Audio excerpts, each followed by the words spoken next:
Prends-moi, de toute façon, prends-moi, on est déjà depuis là-bas. Parce que prends-moi, ça fait peut-être 4 secondes. Or, on a dit que c'est quelques millièmes de secondes. À un signal donné, à la voix d'un archange, il sonnera la trompette. On va parler de cette trompette-là.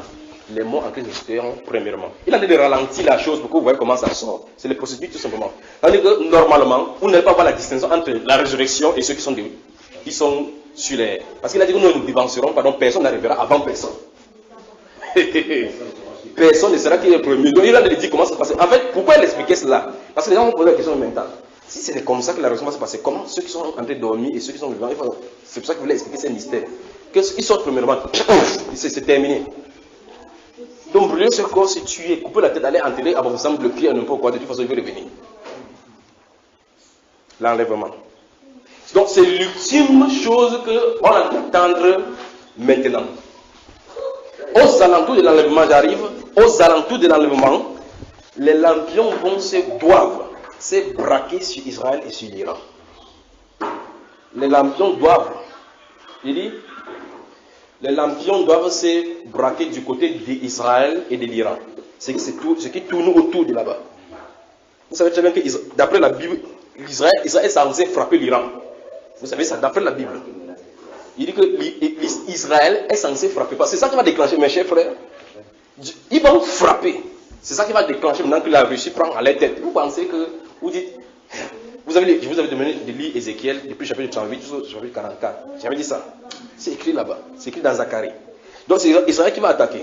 Parce qu'ils vont faire, c'est la frappe préventive. Vous savez, ça discute. Iran a l'arme nucléaire. Ils développent l'arme nucléaire. Alors, comment on fait? Frappons leur site pour les empêcher d'abord. Parce qu'en fait, ils ont déjà en leur possession.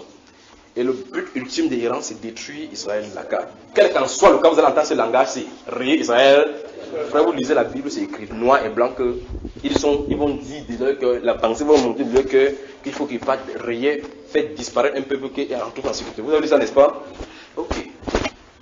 Alors, frère, je viens de présenter maintenant dans le livre de Daniel la pensée que Satan a pour ériger une statue. Observez le livre d'Esther, c'est la même chose qui s'est passée. Observez.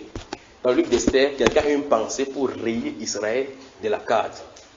Et la personne, Israël se trouvait encore en alliance avec la personne, ça se trouvait en Perse, en Iran.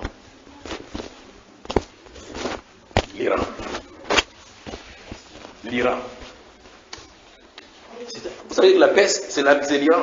J'espère que ça ne vous surprend pas. Donc ils vont encore refaire surface. Alors vous allez vous lire dans votre Bible, on parle de Gog et de Magog. C'est d'eux qu'on en parle. Oui, mon cher. Le monsieur qui avait la pensée n'était pas persan. Qui? Il dit celui qui avait la pensée de devenir, il était en Perse. Oui, il était en Perse. Il n'était pas persan. Il est dessous chez les Perses. Le démon de la Perse. Quand l'ange est venu dire à Daniel que tu m'en vais, le roi de Perse m'a résisté. On s'en fout que tu es comme ça. Alassane Ouattara n'est pas ivoirien. Il est présent là-bas à l'intérieur. Qu'est-ce qu'il veut dire? C'est que la domination ne se passe sur la Perse. Les personnes qui sont toujours à l'intérieur sont contrôlées par cet esprit-là. Quand il a dit le pensée, remarquez dans ce Ézéchiel, là, il va commencer à parler. Il va parler au prince de Tyr, au roi de Tyr. Le prince, le roi, prince. C'est le démon qui se cache derrière le roi, c'est l'humain qui se trouve à l'intérieur auquel le prince exerce sa domination. Où ça, frère? Ok. On peut y arriver. Quelqu'un voulait parler, frère? Je n'ai pas avancé. Donc, dans cet Apocalypse chapitre 13, à partir du verset 11 en descendant, il y a les choses qui vont se manifester. L'image de la bête doit être faite. La terre sera donc dans l'obligation de l'adorer. Si ce n'est pas une obligation générale, alors on va voir, on dit que tous les grands et riches, pauvres,